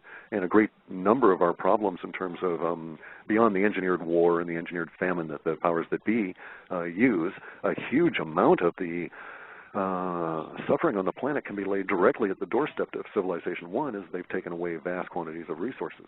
And I suspect that we're within months, in fact, they may even be within weeks, of trying another huge money grab. And if that's the case, what we'll see is like an equities crash or implosion, drop down to like 8,900 on the Dow, that kind of thing. Sudden shoot up in gold and silver prices, and then instant restriction on the ability to buy either of those. So they'll come up with some law that, probably like the French, where they'll say, oh, too many people are stealing copper, and so it'll be illegal to buy or sell any metal whatsoever for cash. You'll have to fill out forms in order to buy or sell metal, and you'll have to use checks, and you'll have to get approved by the government. And that effectively shuts down the whole gold and silver industry. All the legitimate traders will go through all of the trouble, but it'll effectively curtail the ability to buy any metal whatsoever. And they're going to go that route real quick, I think. We're seeing that trial runs, so it's going to be very interesting to see how the economics play out. But when the November period hits, from probably the middle on, we're into building tension. So I think that'll be the denouement in terms of everybody will be able to, everybody will clearly be able to acknowledge that, the stock market's toast, and it'll be a whole generation or 2 or 3 generations before we ever think of such a screwiness again. Well, I see that coming when I read your report. When I read your report, in a nutshell, it's 1930s all over again, global economic crisis, governments in disarray, strong men coming to power, and on top of all that, everything will be right as rain once we kill all the Jews. That's it. No, that's not true. I don't state that, but they will be offered up as a sacrifice. That's not my position, though. I want to make that clear. That's not your position, but that is, I'm not saying it's your position. I'm saying I'm looking at the data set that you're reporting. And I agree with you there. There is going to be they're going to use the banksters and the Zionists are going to use the Jewish population in attempt to get the rest of us to hate them and take out all of our vengeance on them instead of focusing on the true elements of our suffering, which is, the Zionists who are just merely the stooges for the powers that be. If I Well, were Jewish, I'd be very, very, very nervous if I were part of an organized Jewish community, because they are being set up, and they are being set up by people that know them intimately and pretend to be part of their community. And it's just like what happened in the 30s again. I wouldn't think they're so foolish this time. You know, the last time, while the rest of the world, you know, before World War II, you had Winston Would we be so Churchill foolish, though, to elect was a person laughed who at. participated in that? Now, what the point I'm making is up to prior to World War II, you had Winston Churchill published editorials about Hitler, condemning him, and the British media didn't really particularly like that. They were saying more glowing things about Hitler than what Churchill was saying in his negative commentary, all right? So we see the same thing, you know, the same patterns repeating itself again. And what you really find out is that the people that are saying the evil things that everyone gets excited about are the ones that are going to do evil to everybody. That was the lesson from back then. It was the reason why Churchill was swept in, because the guy had a clear bead on what was happening. As far as it goes for Israel and what's happening there, I'm not actually worried about them. I'm not worried about them. I'll tell you why. In '73, they got caught with their pants down. Okay? Literally got caught with their pants down. I was in the Army at the time. I was in the National Guard. My unit was put on reserve. We couldn't leave the state because during the '73 war, Nixon was actually getting ready to send us over there because we were a desert-trained unit. All right? And so, I mean, I was familiar with that, but we were familiar with what happened and how the Israelis had been lulled into a false sense of security. And, you know, the Syrians were very good at it. They would pull their tanks up, set up positions. It does no good, though, to put us back to there. The times of '73 are gone. But no, not for Israel. Because yes, they are. Yes, they are. Look at what's going to happen next year. Israel is going to lose 99% of their military budget when our economy takes a nosedive here in November. They're already planning on a 60% military budget cut in Israel. The United States spends more. We have more blood sucked from our citizenry to support this military than all the other militaries on the planet. We spend more money on our military than all the other militaries on the planet combined, and we're going to lose that instantly this fall when our economy crashes, and part of that money supports Israel. Israel is, as a state, is a Rothschild invention created to be destroyed at this time. And so they will do and be treated as the Rothschilds, the Bauer family, decide they shall be treated. And so the Rothschilds had decided they are going to be sacrificed again this time. What I'm really worried about is the potential for a radical theocracy movement within the United States during the social chaos that would tend to focus on the Jewish people here simply because of the disproportionate number of Jews in the elite establishment and in the banks who, the banksters are criminals. I don't care if they're Jewish or not. They're simply criminal first, and they need to be dealt with. And they will be dealt with in the course of this, but there will be an attempt to castigate the Jewish population, unnecessarily, or from the part of the viewpoint of the powers that be. They've got to do it. They've got to have a scapegoat desperately because so many people now know the names of the powers that be, and we can find out where they live and all of this kind of thing. And pretty soon, the nut jobs who are starving, and otherwise we think of them as regular humans who used to have jobs and families and houses, but these nut jobs are going to be classified as homegrown terrorists and have the Blackwater kind of group said about them. But believe me, there's millions and millions and millions of these people that are going to fall into that nut job category, and the elite are not safe. And they will do anything they can, including mount a massive campaign against the Jewish population to get this bloodlust out, rather than have it focus on them. Well, I don't think they're going to be successful. I doubt that as well, but we won't want to live through it because even being your exciting times are not going to be so exciting. Your exciting times are not going to be so exciting. I'll tell you what, man. Yeah. If you think Israel is going to get caught with its pants down, economics, whatever, they know it. Anybody, if economic suppression. Look, they did that with Iran. What just slows them down? Did it with Sadat? It doesn't slow them down. They did it with Gaddafi. It doesn't slow them down. So you throttle the economies. There's always money for a bomb. But the point here, and I think what a lot of people miss, is it goes back to perestroika and Gorbachev.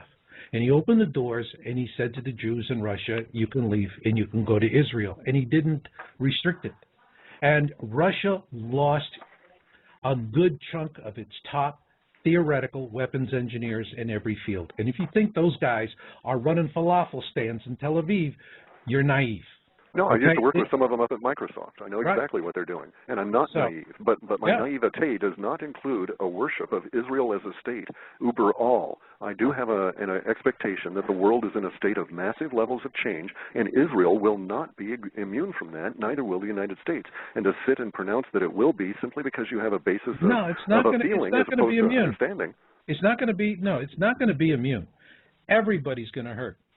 The point here is that what I see is the same lead up to World War II with its insanity, directed hate, all right?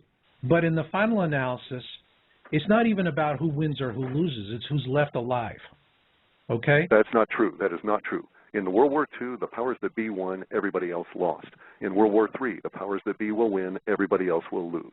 If you fight in there thinking, if you are fighting for the state of Israel as a patriot, you are fighting for the House of Rothschild, you just don't know it. You're a deluded fool. If you are involved in fighting for the United States of America, thinking you are propping up our corrupt dictatorship against the terrorists of the evil Muslims, you are a fool. You are being deluded into killing people for the powers that be. War is a racket. It has always been a racket. I was born into the military. I spent 17 years into it. I saw it from the inside, and I'm smart enough to have educated myself into its complete, or not even complete, but just even half of its ramifications, and I know it's a racket. The idea that Israel's going to be exempt and they're going to win forever and all of this, I'm sorry, but you are deluded. No, I didn't say that they're going to win forever. No, but you're under the impression that they can survive without a military budget, and 60% of their military budget goes away already by agreement as of January 1. And I'm to say to you that we will not, as citizens of the United States, starve ourselves to keep Israel propped up when our economy goes bluey here 3 weeks from now. Well, then, time tells. It will indeed. And I think from the 7th of October onward, we need to be very, very, very vigilant here. And I'm not angry at you. I'm angry at these assumptions that we need to do things like provide Israel money, to give them money. We need to stand up to every Jewish person around and say, wake up to Zionism, and understand what your role is in that, as we need to shake every American and say, stand up to the corruption that is fascism, and understand your role in that. We're graduating more people right now that can control predators and drop bombs with no moral ramification and no risk to them than we are pilots.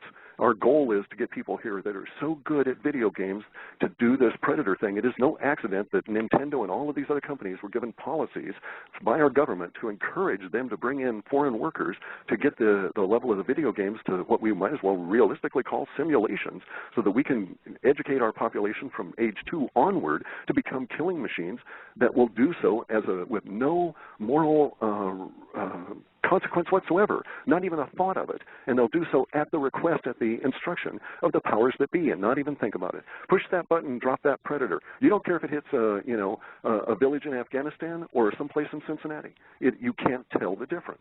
You just are responding to a little video game. If they put up a screen that shows that your predator is over Afghanistan, but in fact it's over Cincinnati, and the targets can be made to look similar, you'll never know. And that's the world we're entering into. And to think otherwise is delusion. It's not business as normal. Well, global war has been declared. David Icke is perfectly correct. Global war was declared years ago, and you only have to open your eyes up to participate in it. And you're participating in it with your eyes shut. Even when you have them shut, you're just, cannon fodder. At least with your eyes open, you can do some twisting and dodging. Okay. So where do you see it all ending? I don't look for an end. I'm not an absolutionist. I'm a human. Time goes on and stuff, right? So you're looking. It's a struggle. Let's say it's a struggle. You're looking a year down the road from now. Right. A year from the road from now. Where are we at? Give us a picture of what the world looks like a year from today. Okay, in October, November of next year, we're going to be facing a huge amount of solar energy levels that are even greater than what we're into now. And we will have gone through a year of starvation because the food crops of the planet will have been withered. We'll have had weather go really crazy. We will have had massive levels of earthquakes that will have added to the Fukushima effect, with dozens of other nuclear plants going bad, and many of them starting to get really bad and spew stuff out. We'll have had social unrest spread across the northern hemisphere, except for areas of relative stability like Russia. The United States will be in chaos. China will be in chaos. Japan will be in chaos as many portions of their population flee the increasing devastation there. And that's the background against which we'll all be operating and trying to make some level of new normal in the way of a life through this. the radiation levels will be high. We'll be having levels of mutation. Our infant mortality rate in the United States is due to Skyrocket in 2012, but it's only a precursor to what's going to happen to the rest of the northern hemisphere, and so on and so on and so on. All right. Now, what is the causality driving all of these natural changes? I don't know that. I mean, at an ultimate level, I can't know that. I'm merely a human trapped in materium. How could I possibly know that? It's not knowable by any human. Now, if you want to talk about any individual level of change, we can speculate on some things, and we can deduce some things from evidence, but can we know it all? No. But you just talked about a whole series of natural disasters, all right? Sure. A lot of the natural disasters are all pegged on the sun. They have nothing to do with the comets. Comets are merely irritants to the sun and may cause momentary exacerbations, but they are not the cause. The sun goes through a solar cycle that is 26,000 years long. It has to do with the magnetics. The equator of the sun laps the pole of the sun, and so it is as though Egypt was rotating around faster than Anchorage. And so every so often, Egypt would gain on Anchorage and would lap Anchorage because it was going around faster than Anchorage. And so the Sphinx and all of that would eventually get to the point where it had lapped once, twice, 3 or 4 times, and then over a few thousand years, it would lap the North Pole repeatedly. Now, this happens every X number of days on the sun. Every 58 days, we get to go through one of these little lapping cycles, and a magnetic twist builds. So that, over time, builds up these magnetic vortices on the sun that then have to be released in these magnificent explosions of magnetic force. And we're due to face one of those. It happens periodically. So that is driving a lot of the energetic response of the Earth, because as these magnetic force lines twist around the sun themselves, they are like a thing we call a tokamak, or a magnetic field containment vessel. And that magnetic field containment vessel is capable of altering the stuff inside that it contains, the plasma in there. Thus, the change from a yellow sun to a white sun, as the magnetics squeeze the sun tighter without changing its physical shape or size, they're squeezing it at an energetic level and causing the excitation to be that much higher. And thus, we get a higher level of energy particles, which come roaring on into the Earth, and thus the Earth expands, along with all the other planets. It's not unique to the Earth. Although we note that the moon isn't reacting, because the moon is a hollow, dead sphere. And, it was placed there and is artificial, but even, Mars doesn't react because it doesn't have a plasma core, but the other planets are, Mercury, Venus, all the way out to the gas giants, etc. Well, I mean, we've documented how that we're seeing all these changes, but the question I have is, all right, you're pegging to solar activity, all right? Now, which also affects humans, by the way. A lot of the craziness that humans are going through has to do with all the high-energy particles whizzing through our mind space. Oh, yeah. No, I mean, I agree with that completely. If the surface of the planet is 70% water, we're made of 70% water, why should we be any different? And see, I look at it in an entirely different way, though, at a much higher level of elevation. We are energetic beings. We are not solid. The only reason we think of ourselves as solid, or even think of water as being quasi-solid, is because our minds only operate at 60 frames a second, and the universe is creating itself continuously at 22 trillion times a second, and then destroying itself in the little gaps between the 22 trillion times a second. And this is what allows for motion and movement within what we call the universe. And so at that energetic level, we're even reacting to the energy levels that come out of the sun.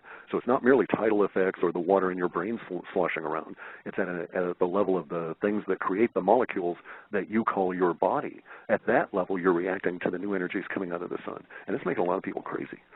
Okay, well, last question.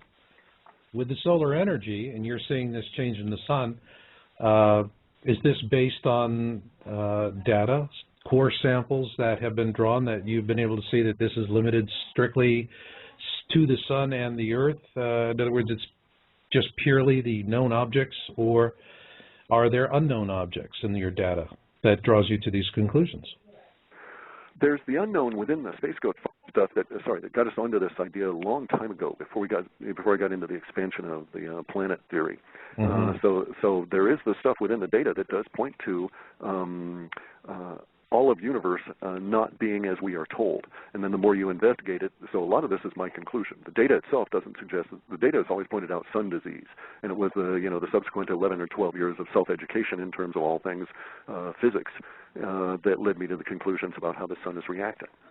But the data has always held, even from the very first time in 1997 that I ran the results, sun disease was going to seriously impact humanity. And to see it in 97, and it was pointing at 2012. Well, that's a long time for your postulate to be at work. So I suspect we're going to get a real big emotional response from the sun next year, or to the sun next year. Yeah, well, it doesn't matter how you get there to that conclusion. There are a lot of roads that lead to the same destination. And that is what I am seeing. A whole lot of roads leading to the same destination. We're all going to fall into that same hole together. Yeah, I agree. Yeah, That's why I kind of like to bring pie along with me. At least people won't be too irritated. Yeah. It's, and for folks today, it was nice just seeing that little lady, organic farmer, who's sitting there in the wear. I mean, you got an active sun. We have a lot of space junk that's falling out of the sky. Blue-green is, that's copper. So, I mean, the copper that's in these things is melting off. But it's coming in on shallow descents. So we're seeing this stuff rain down, and I'm seeing more reports of it, in my mailbox than I see in the media. And we've got 1302 sitting there. I mean, this sunspot's so big, you can see it with the naked eye. I mean, that's stunning, especially since we've had such a long period of quiescence. So people are sensing things. It's all heading that way. And I think it's just, we just keep doing the work. The people sensing things, probably they're reacting at that subconscious psychic level to the impact of the sun on their bodies and on their mind and their energetic being. And I think you're quite correct. We're all being swept along, and it's kind of like, I have to apologize. I get all whipped up. I'm an old bald guy, and I get raspy and irritated about some things simply because I'm old, I think. But we're all being swept up into the same little bin, and it's kind of going to be real interesting from my viewpoint because we only have a few weeks to go before the larger mass of the populace is going to open up their eyes and basically say, what? What's going on here? There we go. And it'll be up to the rest of us to say, yo, look that way. Unfortunately, we just actually ran off the clock here. So, we'll just have to wrap it. I didn't want to interrupt you. You're on a roll. But sorry about that. Okay. No, we'll just have to finish it up another time. Do me a favor, just stay available next to your phone. We'll give you a call back. And it's halfpasthuman.com, folks. And it's been a great show. You've been a heck of a guest. And Bill, you guys really had a good time. So I'm going to go ahead and close her on out, but hang around your phone there for me, Cliff.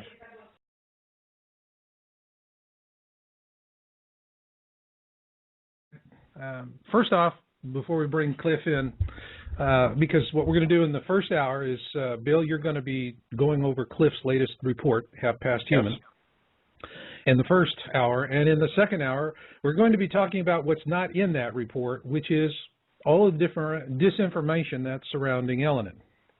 Now, before we kick the show, I kind of want to make a where are we at assessment, because I'm getting a lot of email from folks. And, everyone's been waiting for this period of time when Elenin is in an inferior conjunction, which means it's between us and the sun. And the alignment has got folks concerned.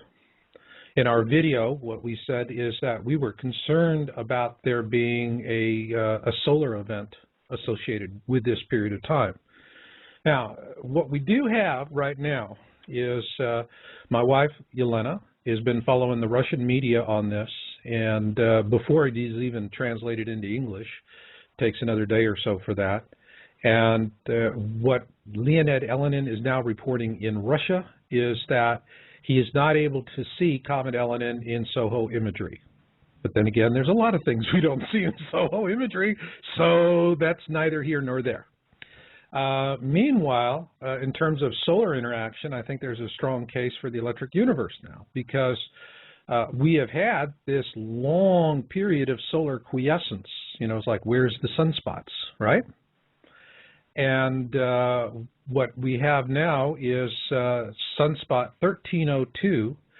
This thing is so huge that it is visible to the naked eye when people are seeing the sun, like at sunset or sunrise. I'm getting pictures from people, and you're even seeing these naked eye observation photos on spaceweather.com. So it looks like the mainstream sites have finally caught up with us. That's different for a change. Now, the other thing is that we have the CME, this storm. It was a pretty strong storm. Now, yesterday, it was impressive for me. My wife is very supportive of my work, but she's the ultimate skeptic. And it's good. Kind of gives me a check and balance.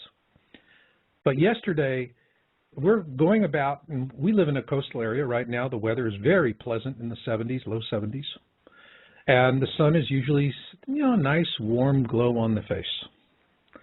Well, the best way to describe the way the sun has been hitting us here is, particularly yesterday, is it's like, imagine you've gone to the beach and you got a really bad sunburn, and so you suffer through it that night, and the next day you go right back out on the beach without tanning lotion or an umbrella or a shirt or anything, and you just sit in the sun with this really bad sunburn.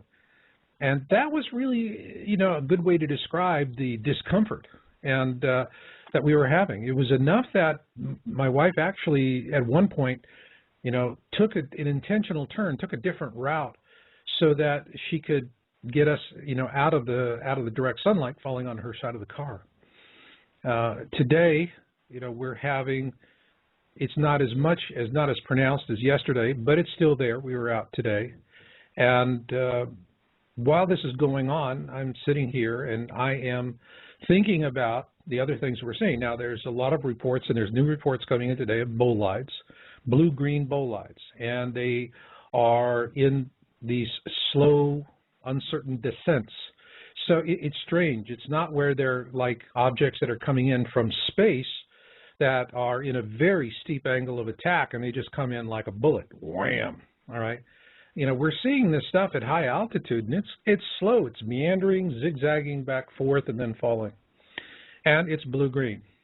Well, we already know we've got space junk falling. We just had this bus-sized observatory that fell out of low Earth orbit. But I think there's a lot more stuff that's falling out of low Earth orbit, and they're not talking about it because, they don't want to talk about it.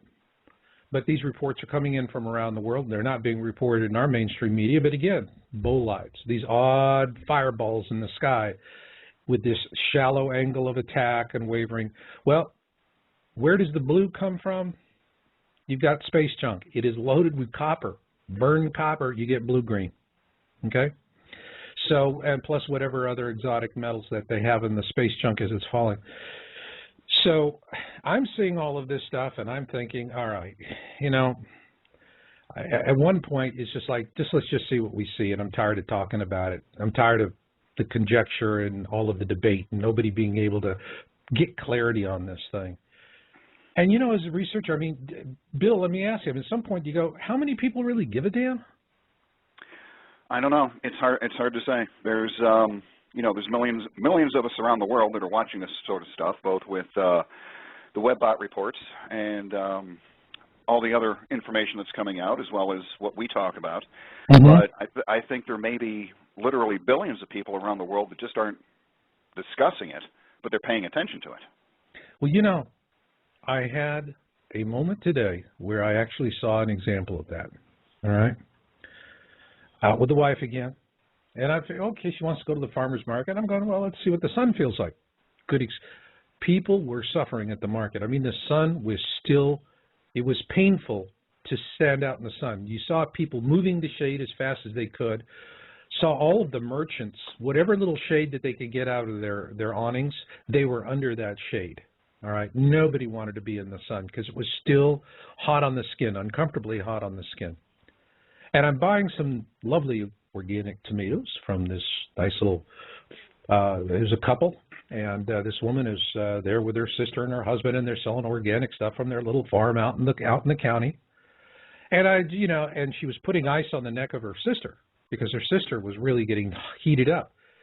And this is really odd because why is she putting ice on her neck at 72 degrees out?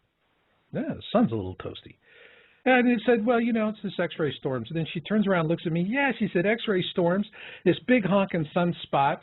We got satellites falling out of the sky. There's all kinds of crap happening, plus meteors. And I'm sitting there and I'm thinking to myself, what's this? What am I looking at? This is a 20-something organic farmer from out in the backhoe of the county I live in. Got a nice little farm out there. How would she know about all of these things coming together unless she's following it? And that was when I had a moment of an epiphany as to why there's been so much disinformation. And in the second hour, I'll begin by sharing that epiphany.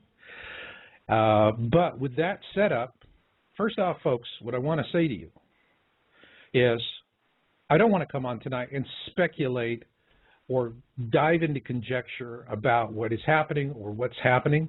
All I want to say is, to me, I don't hear the fat lady singing until the end of November. That's it. I want to see us get through that dust tail, and then after that, I can't see anything else happening. Even with our forecast, assuming Elenin pops up again, but again, early November when we transit the dust tail, I'm still deeply worried about that. And as far as it goes for what's happened so far, frankly, it doesn't match exactly with any of the predictions I've seen from scientists or ourselves or anyone else. But one thing is very clear. In my mind, there is a solar connection between Elenin and Earth, because we're getting slammed with storms from a sun that hasn't had sunspots. 1302 is huge, many times the size of Jupiter, and if this thing merges up with the other two sunspots that are nearby, hell, Katie barred the door. That's it. We're in deep poodoo. So with that, what I am going to do in the first hour is we're going to have a role reversal here, and Bill is going to do the interview in the first hour with our guest Cliff and introduce the WebBot project and get into the report. And then in the second hour, then I'm going to step back in. And I think it's going to be fun. So in the meantime, I'll see you guys out in the chat room. Be nice. Okay, Bill, it's yours. Okay, thank you, Marshall. Ladies and gentlemen, I have the great privilege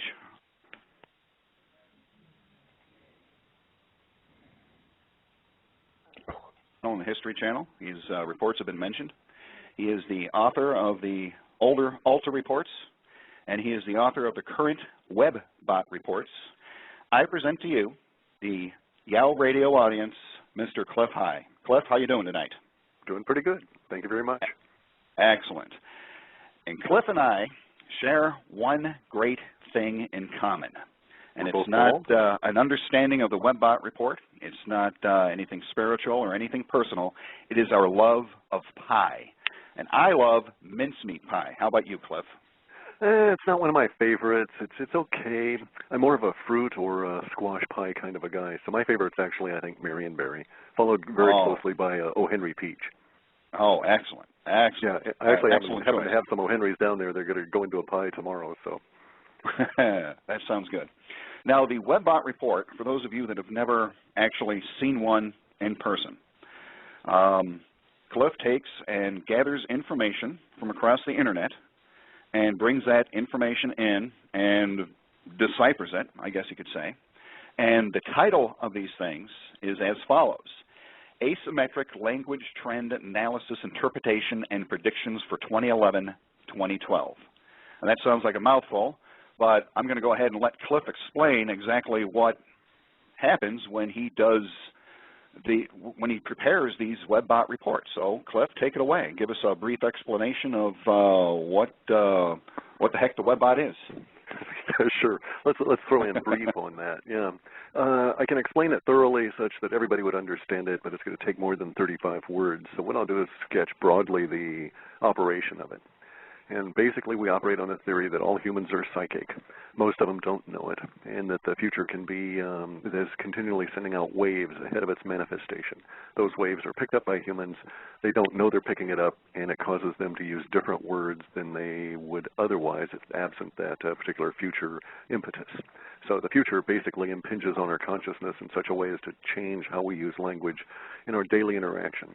And I can get into the details, but it's not really pertinent. And basically what we do is we read vast quantities of public information. We don't read email. We don't read chat rooms as a rule. Sometimes we stumble into them, but as a rule we don't hunt them out or anything. And we take all this language and coagulate it down into the archetypes that are represented by the words.